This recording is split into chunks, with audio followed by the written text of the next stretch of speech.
Radio Universidad de Chile presenta Tras las líneas, conversaciones con Manuel Antonio Garretón, Premio Nacional de Humanidades y Ciencias Sociales, programa producido en el Departamento de Sociología de la Universidad de Chile.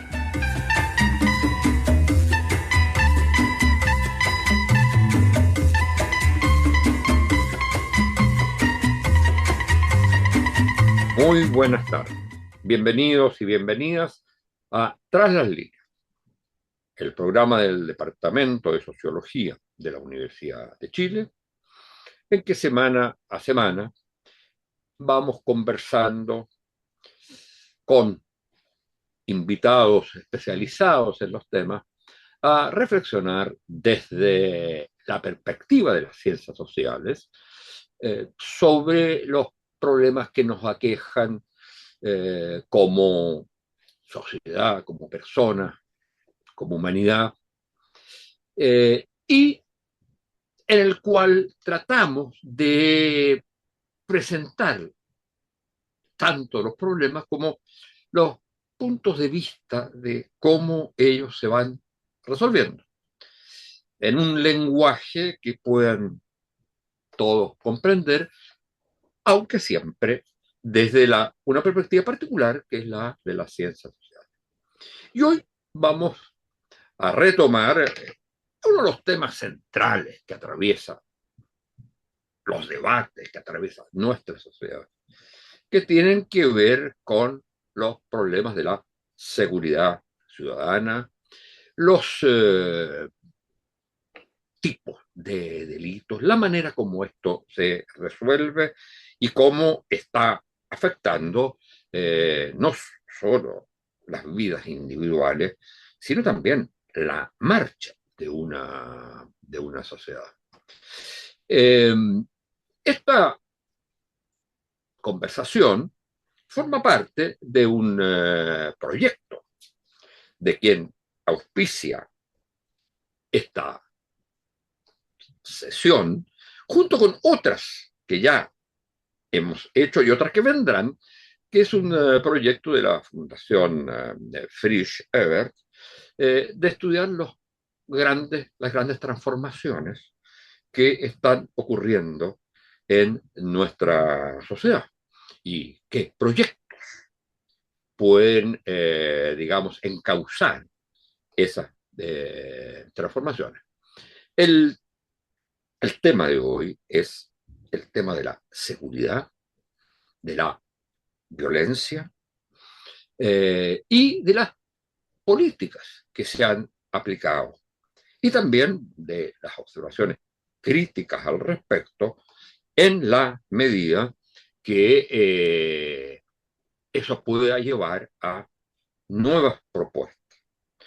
De alguna manera, el debate ha estado dominado por sectores que piensan que la violencia, la inseguridad se combate básicamente en términos punitivos, en términos de castigo.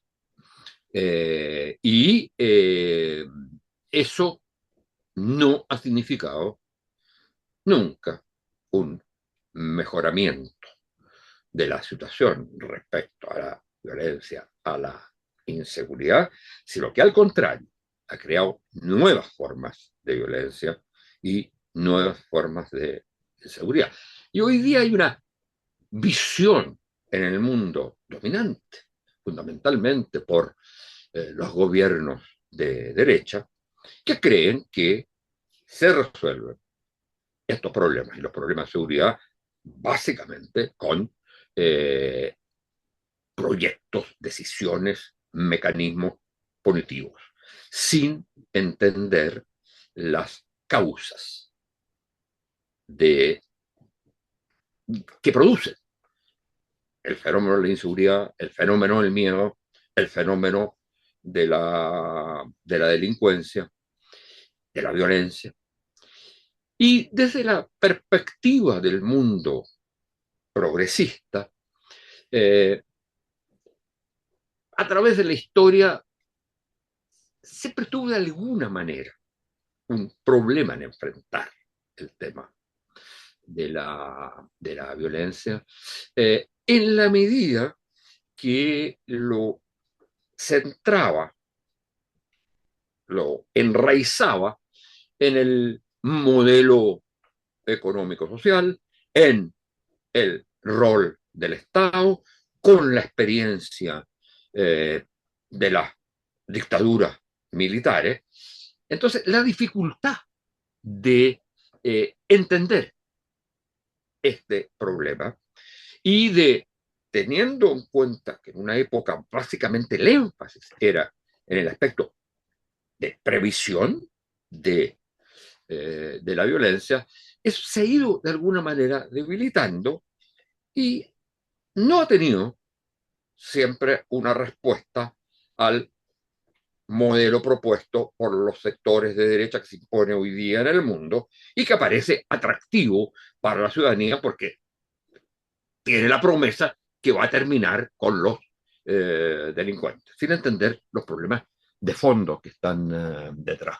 Bueno, para hablar de esto, hemos invitado a una gran especialista en, en Chile de esto, que ha trabajado en múltiples proyectos sobre este tema, sobre el problema del miedo, el problema de la violencia, el problema de la inseguridad, eh, y, y, que participa en eh, en distintas instituciones, en distintos proyectos, forma parte también del, de las investigadoras e investigadores que están trabajando en este proyecto de la crisis.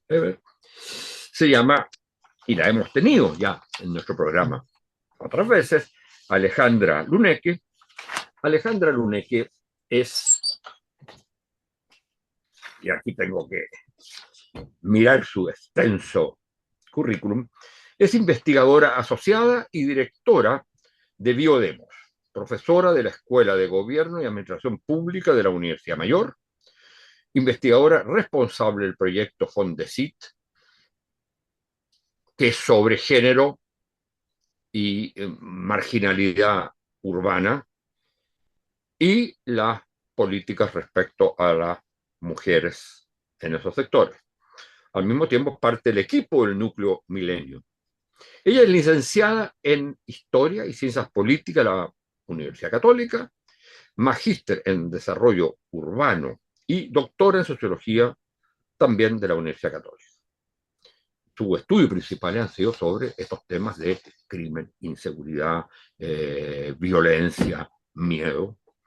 Y entonces la tenemos hoy para conversar precisamente sobre la temática que ella está desarrollando en este proyecto de la Frisch Ebert, que es sobre transformaciones en general, pero que tiene un capítulo especial sobre el tema de la seguridad. Bueno, muchas gracias por estar con nosotros, Alejandra. Gracias a ustedes. Ya hemos tenido otro contacto, ella participó en un seminario hace pocas semanas del doctorado en ciencias sociales, y ahora nos vamos a concentrar en este tema que tiene, por supuesto, muchas ramificaciones que tú también las has desarrollado. Entonces, yo te partiría preguntando, es, frente al problema de la seguridad, hoy, ¿cuáles son los enfoques que están en disputa y por qué crees que todavía, salvo decir, estar de acuerdo en una especie de diagnóstico, decir que hay mucha violencia, que hay inseguridad, que hay miedo, ¿por qué razón, digamos, a qué causas los atribuyen las distintas formas de pensamiento, que son básicamente lo que uno podría llamar un pensamiento conservador, de derecha, que se caracteriza por lo punitivo, y un sector de izquierda que todavía no logra, creo yo, eso no tienes que decir tú, digamos, generar un proyecto coherente y que se ligue con todos los otros problemas que el país tiene.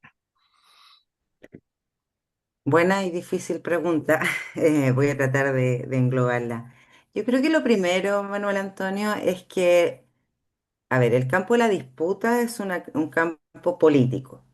La disputa es política, no es técnica, no es social, etcétera. De hecho, hay muchas voces y posturas que no necesariamente son de la izquierda, pero que sí son más técnicas, que reconocen que esto no tiene que ver con mano dura o menos mano dura. O sea, hay un cierto consenso académico, técnico, global, no solo en Chile, de que la mano dura por sí sola no basta. Y es muchísima la literatura que uno podría citar en esta conversación respecto a eso, en distintas etapas desde que este tema se empieza a englobar y a abordar en sí mismo, que yo te diría que es desde los 70 en adelante. Básicamente, lo que hay detrás de ambas posturas, principalmente, tiene que ver con dos miradas respecto a, como bien tú decías, a las causas, ¿no? Y básicamente una postura, que es la de la mano dura, la de la disuasión, pone su foco y creo que está inspirada fuertemente en toda la teoría de la elección racional, básicamente que es, y el sujeto como principal agente y responsable del delito, de la violencia, etcétera. Por tanto, supone que mientras más costos, menos beneficio, y por tanto, mientras más mano dura, más tengo capacidad de disuadir que la persona incurra en carreras delictuales. Yo te diría que ese enfoque económico que está detrás, o sea, eso es el enfoque económico que es lo que está detrás de esas posturas, ¿no? Y desde el otro lado, y también lo demuestran distintos análisis, está la idea de que el sujeto no es 100% responsable de incurrir en un hecho delictual o no, sino que hay variables sociales, económicas, culturales y psicológicas que estarían a la base de esa misma conducta. Pero yo insisto en decirte que efectivamente no es una disputa de fondo, es más bien una disputa de la dimensión política del problema.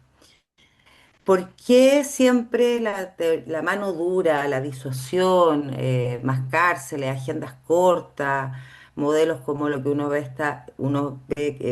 en Centroamérica, por ejemplo, tienen como tanto prestigio o son tan anclados y resultan tan, eh, yo te diría, sexys, entre comillas, para ciertos sectores? Es porque básicamente, de alguna forma, desde esa dimensión económica, comulgan mucho más con ese tipo de pensamiento. Eso es una opinión a lo largo, o una reflexión personal. Y además porque en términos de resultados, tienen réditos en el corto plazo, más no en el largo. O sea, claramente si yo saco un grupo criminógeno de un espacio, evidentemente esos delitos van a bajar, como uno lo que está observando en El Salvador. Sin embargo, lo que hay detrás de eso también es cuán sustentable, sostenible es eso, o cuán posible eso es también en regímenes democráticos. Y eso es lo que está como amenazado, diría yo, hoy en día por esta retórica, y no solo retórica, sino narrativas y programas y agendas más punitivistas. Eh, y quienes vemos el problema de una manera más... Una pregunta antes de pasar al otro lado. ¿Es, es un hecho este, esta deriva de esta posición hacia formas más autoritarias y profundizando cada vez más eh, el aspecto punitivo y por lo tanto resolviendo menos el problema y creando nuevos problemas como consecuencia de ello? Exactamente. Lo que tú generas ahí es que finalmente o desplazas, o remueves, o rearticulas. O sea, está muy estudiado, por ejemplo, que detrás de una persona que yo pongo en la cárcel, no necesariamente esa mafia o sea, si yo tomo aprendido y encierro al jefe de una banda, Está muy estudiado que esa banda no se descompone ni se acaba. Incluso si meto la banda entera a la cárcel, las redes en el fondo es como pensar que la banda es un ser autónomo que una vez que encerrado ya no opera más. Esa banda está disgregada, esa banda tiene otras personas, esa banda se rearticula y se desplaza y se cambia de lugar. Entonces, básicamente, hay montones de evidencias que muestran cómo finalmente la disuasión o el encarcelamiento no reduce el problema. Lo que reduciría el problema es ir a abordar estas otras complejidades de dónde operan esas bandas, con quiénes tienen redes, qué es lo que hay detrás para que todas esas personas se vayan involucrando cada vez más en estas carreras y en estas trayectorias, ¿no es cierto? Cuáles son básicamente a nivel económico las ganancias, cómo está operando ese mercado económico, luego de eso, cuáles son las familias, normalmente esto se mueve por redes familiares, cómo son los vínculos de parentesco, cuáles son qué es lo que piensa qué es lo que piensan estas personas respecto a la vida, respecto a matar o no a otro, que son factores llamados morales culturales. Entonces, básicamente, cuando uno ve lo que hay detrás de un hecho criminal, básicamente es fácilmente desentrañable toda una articulación muy compleja de factores que están operando ahí, que no se terminan, por cierto, con la sola encarcelamiento de la persona. Pero como se gobierna a través del miedo al delito, y aquí ven el otro componente importante de esto, las agendas disuasivas, punitivistas, el populismo punitivo tiene mucho anclaje, mucho apoyo ciudadano. Las personas prefieren muchas veces poner en stand-by sus libertades por conseguir mayor seguridad. Yo te diría que es justo eso pensarlo, porque básicamente si no hay vida, después, o sea, si a mí me hacen optar por la libertad o por mi propia vida, que puede estar amenazada porque eso es el pánico moral, esto es el pánico que se distribuye cuando yo llevo todo y reduzco todo a crimen, digamos, ¿no? Que en el fondo es mi integridad física como ciudadana la que está amenazada. Entonces, desde ese punto de vista, claramente las personas prefieren dejar stand-by sus libertades y tener seguridad, porque es la propia vida la que está en juego. O sea, no es debatible. Lo que es debatible es sostener ese miedo de manera permanente como una agenda de gobierno. Entonces, ¿Cuál es entonces el otro campo? Pero yo creo que es clave esta última frase que acaba de decir. Es decir, esto sirve, esta visión sirve para otras cosas.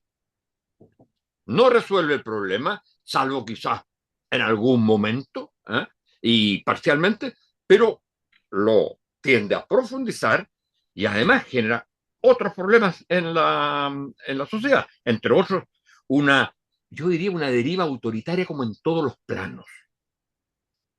claro, porque en el fondo hay una predisposición ciudadana a poder entregar sus derechos y libertades en pos de la propia seguridad, incluso de la seguridad colectiva, pero pensemos en las personas. Si yo tengo miedo y permanentemente me están diciendo que yo salgo de mi casa y me puedo morir, o sea, por mí, básicamente que a lo mejor hay un toque de queda, dicho en fácil y en jerga muy cotidiana, ¿no es cierto? O sea, yo sí, estado de excepción, toque de queda, porque en realidad prefiero eso a perder la vida. Finalmente, eso es la racionalidad con la cual opera la persona en la vida cotidiana, en los barrios, etcétera. Bueno, Entonces, veamos ahora el otro campo. desde ese punto de vista, claramente cuando desde el otro campo se habla de la complejidad, se habla de que esto no es suficiente, cuánto- y hay un miedo situado, ¿no es cierto? Es como una latente, ¿no? Una inseguridad latente, un miedo latente por un lado, ya no pienso solamente que me vayan a robar una billetera, pienso que me pueden matar, que me pueden acuchillar. Como eso está navegando y se moviliza, es una emoción que se moviliza por distintos canales. Básicamente, cuando a mí me vienen a decir, sí, ok, pero voy a hacerme cargo de esto más complejamente, donde necesito políticas públicas, no solamente la cárcel, no solamente la policía, sino que necesito también políticas que mejoren los barrios. ¿Cuánto tiempo puede esperar esa persona para tener sus libertades como constreñidas a favor de la seguridad? Entonces va a preferir la mano dura porque quiere que el problema se le solucione pronto. No medidas de mediano o largo plazo y más complejas. Entonces, efectivamente la ciudadanía no quiere escuchar, eh, aunque lo sepa, porque cuando uno conversa con las comunidades, ellos saben que detrás de la cárcel no está la solución, pero prefieren eso a tener que esperar que esta complejidad de problemas, que es la otra mirada, se solucionen, porque eso toma más tiempo. Bueno, y Entonces, eso es lo que tú piensas que es básicamente el problema de la otra visión, de la visión no punitiva, sino básicamente las visiones del mundo más de centro izquierda, del progresismo y también de muchos resultados de investigación al respecto. yo creo que es básicamente, porque como tú señalabas al principio, la dificultad de tener un programa de suyo propio. Yo creo que el progresismo, la centroizquierda, no puede renunciar a no hacerse cargo de la complejidad del problema, ¿no? Lo que ha tenido, lo que tiene como amenaza permanente este miedo, ¿no? Este miedo ciudadano. Y por otro lado, que es un factor bastante relevante para poder gobernar un problema. Y por otro lado, también ha tenido una disyuntiva interna respecto al uso o no uso de la fuerza. Y yo creo que de manera mucho más reciente quizá se han ido como configurando posiciones que el control es necesario, que tomar posición respecto a la policía, que mejorar el sistema carcelario, la izquierda ha ido tomando mayor posición respecto al Estado penal, al sistema de justicia, pero también es justo decir que la izquierda tenía una relación conflictuada con el tema del uso de la fuerza por parte del Estado.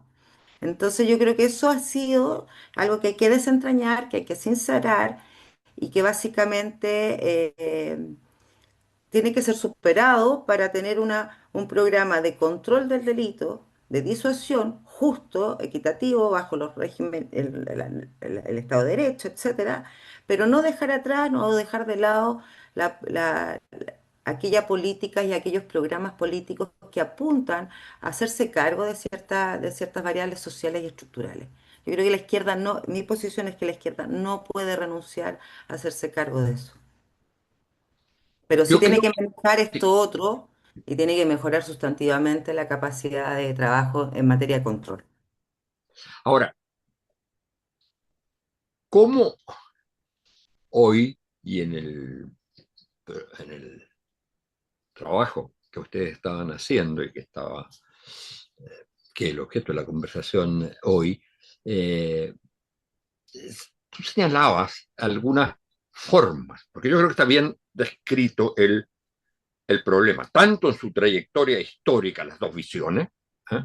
Bueno, digamos que el mundo de, del sector punitivo siempre ha planteado eso, ¿eh? Mm. Y que el mundo del progresismo, la izquierda, etcétera, de alguna manera pensó que los cambios sociales y políticos y estructurales resolvían ese problema. Y entonces ahora se da cuenta que hay una autonomía respecto de eso. Y entonces está el problema de elaborar una política que no, como tú lo señalas, que Mm. no deje caer lo que era lo esencial de un pensamiento progresista, que es la transformación de una sociedad que tiene muchos problemas, muchas injusticias, etcétera, y que tiene entonces que también tener esto como un problema actual constitutivo de la sociedad. Y no solo Mm. que se resuelve por otras cosas, que hay que tomarlo como en sí mismo. Y señalaba algunas líneas de solución al respecto.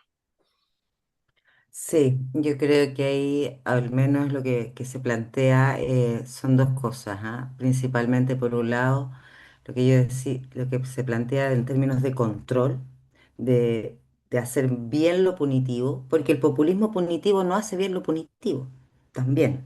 Eso hay que dejarlo súper claro, o sea, las derechas tampoco son eficientes en esto porque no lo hacen bien.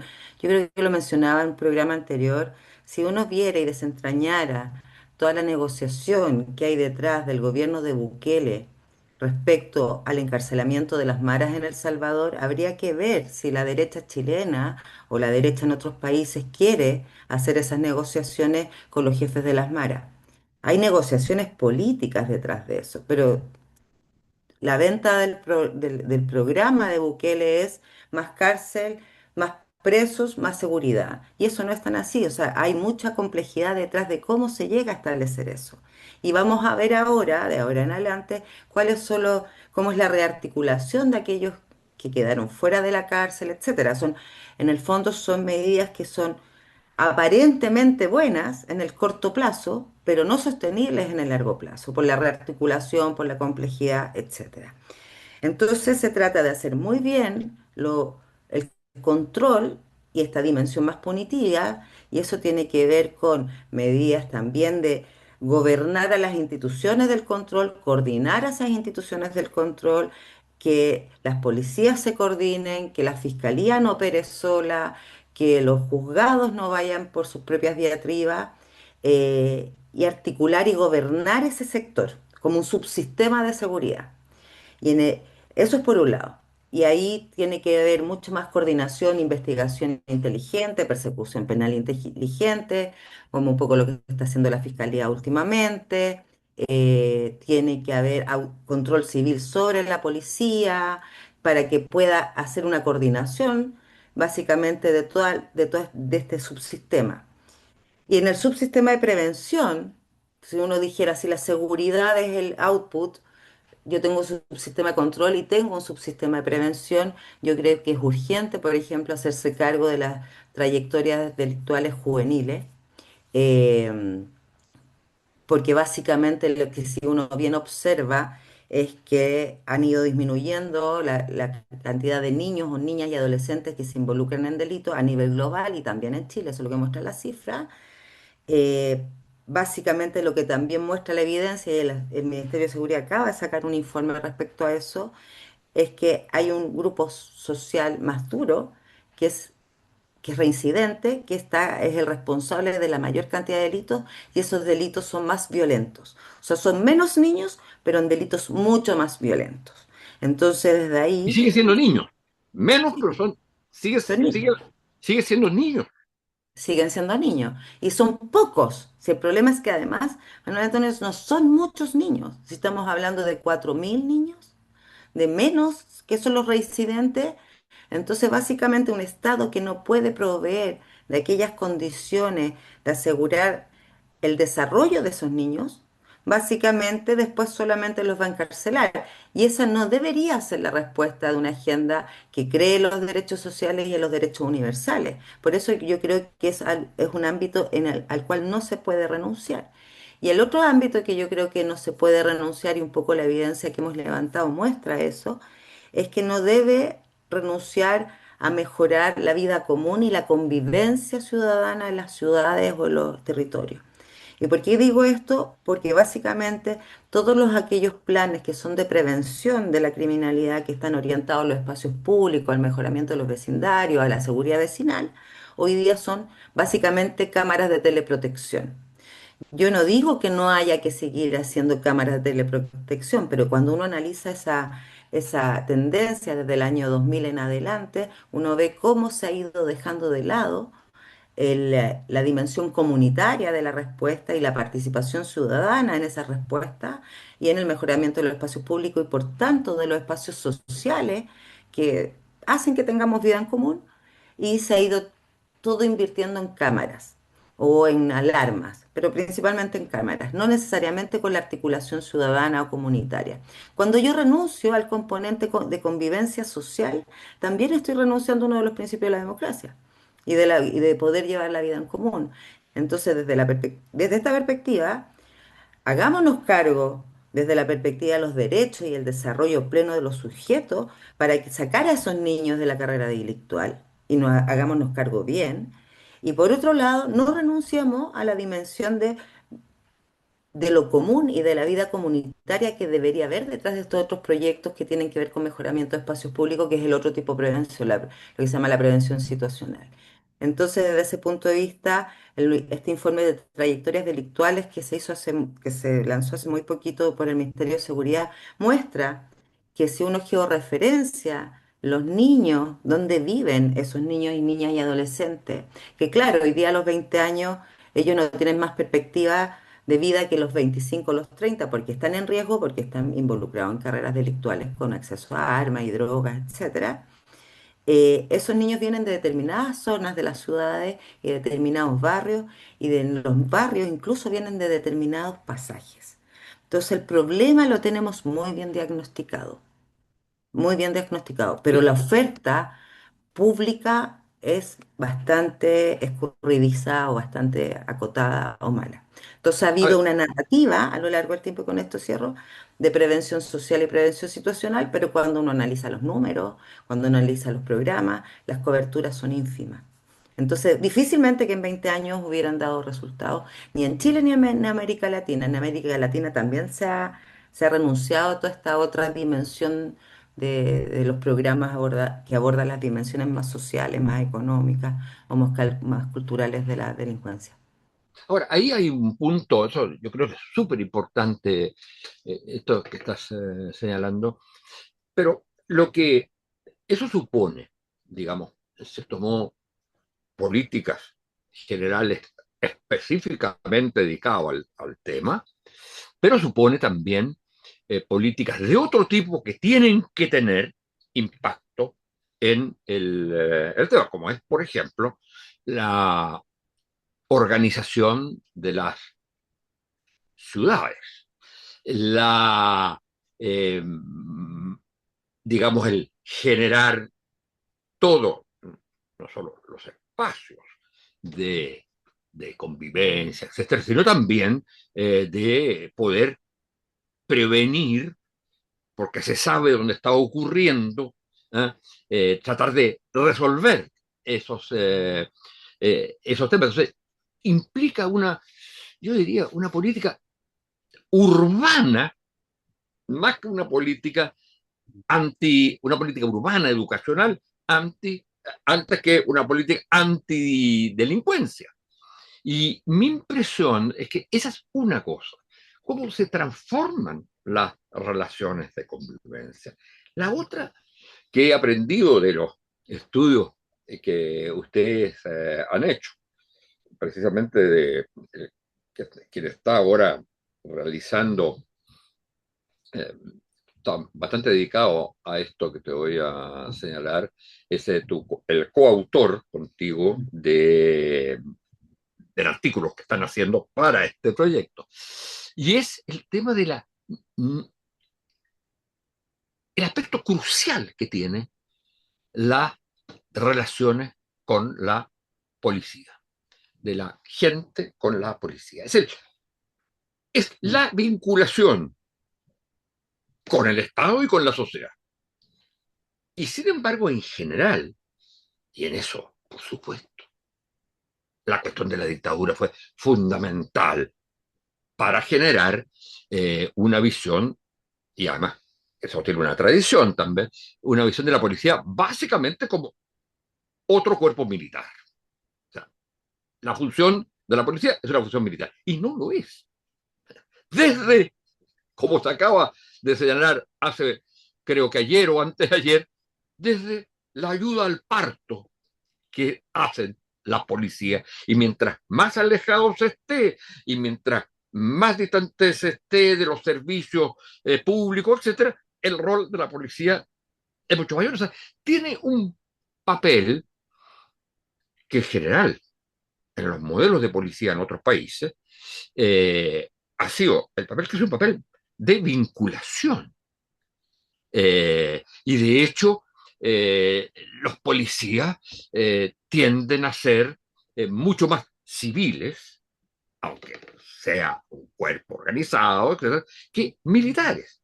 En cambio, parece que en América Latina, y en Chile sin duda, y con las dictaduras eso aumentó, eh, son vistos como un instrumento militar y a su vez como aquel que está cerca que lo puede ayudar. Entonces eso implica un cambio, ya el pasar los carabineros a el ministerio, eh, digamos, sacarlo del Ministerio de Defensa, pasarlo del Interior o lo que sea. Yo creo que ese fue un paso, pero implica que hay que hacer eh, un cambio fundamental porque son el contacto con la sociedad. Efectivamente, y tienen esas dos almas. En el cuerpo de un mismo policía existen las dos almas. Sí, existe el alma del asistente social y existe el alma del militar. Y nosotros también hemos hecho muchos estudios sobre más cultura policial y prácticas policiales y nos damos cuenta de que la misma policía moviliza esos dos roles permanentemente y hace Así. un switch off así permanentemente.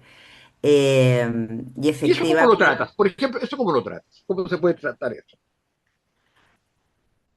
el rol que Sí, asume, sí. O sea, o si uno cómo analiza la puede interacción fortalecer? social, depende efectivamente del contexto donde están y eso mismo lo relatan ellos en las entrevistas. ¿Ah?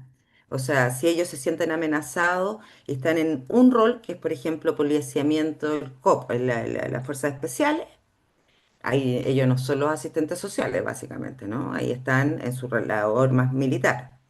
Y por otro lado, pero si están en el modelo de integración Carabineros Comunidad, efectivamente ellos hacen un rol mucho más social. Entonces, hay, pero a veces el mismo policía que está en la unidad policial, cuando ellos dicen hacemos población y salen a hacer patrullaje y les toca un enfrentamiento, ahí sale el rol militar. Hacen un desdoblamiento permanente entre entre las dos funciones. Las personas también lo perciben así, lo saben así. Eh, y claramente hay un tema yo te diría desde la cultura ciudadana más de izquierda, de un rechazo completo a la policía y de solamente ver esto militar, no ver lo otro. Pero no es solamente la policía, es el Estado. O sea, eso también lo hemos hecho en estudios de subjetivación política a nivel de personas y grupos sociales. Y la verdad es que la policía encarna al Estado-nación en el territorio de manera cotidiana y permanente, pero el rechazo es no solamente a la policía, es al Estado como estructura que, que, que a través de distintos mecanismos ejerce la coerción contra la ciudadanía. Y eso Y es rechazo al y Estado, ese no a la pensamiento uno lo política, encuentra mucho. No no necesariamente necesariamente a la política. Se disfraza probablemente a un discurso antipolítica, pero en el es al fondo, Estado, porque el Estado es visto como una estructura coercitiva yeah. y de no desarrollo de las personas. Y eso es bien, en los grupos más de izquierda, en los territorios, es bien extendido. El Estado es el violento, el Estado opera y opera con esta policía. Entonces, y es cuando uno va encontrando distintas posiciones. No es que las personas todas piensen igual. En un mismo barrio hay personas que efectivamente tienen un rechazo absoluto al Estado. Otras personas que tienen un rechazo absoluto solo a la policía. Hay otras personas que no tienen rechazo ni al uno ni al otro, y etcétera, etcétera. Tampoco es ¿Y cómo en se la resuelve esa ciudadanía una sola diversidad? postura. ¿Ah? ¿Cómo se resuelve esa diversidad? Y con eso tenemos que terminar. Sí, no, bueno, no sé. Eso es porque en el fondo son posiciones políticas a nivel de los ciudadanos, ¿no? Pero yo creo que sí hay que, para ir cerrando, tomar esta idea de por qué lo que planteamos nosotros, porque no es tan difícil, Manuel Antonio, pensar en un programa de centro izquierda más articulado, pero hay que resolver estas cosas. Aquí, ¿cuál es el público de ese progresismo? ¿Cuál es el público, la audiencia de la centro izquierda? Le estoy hablando a aquellos más anárquicos o discursos más de ultra izquierda para los cuales el Estado siempre va a ser un violentador. ¿O le estoy hablando a personas que quieren seguridad y democracia? En el fondo yo creo que igual detrás de estas disyuntivas del programa de seguridad también están las disyuntivas de cuáles son las audiencias o los públicos del progresismo y de la izquierda. Eso es lo que yo creo. Bueno, muchas gracias, porque ha sido realmente una lección sobre un tema que tenemos visiones sobre todo de consternación, de rechazo, etcétera, pero se avanza mucho más difícilmente en cómo esto se va o se puede ir resolviendo. Muchas gracias Gracias por por la estar con invitación. nosotros, Alejandra, y muchas gracias a ustedes, señoras y señores auditoras y auditores, y será hasta la próxima semana.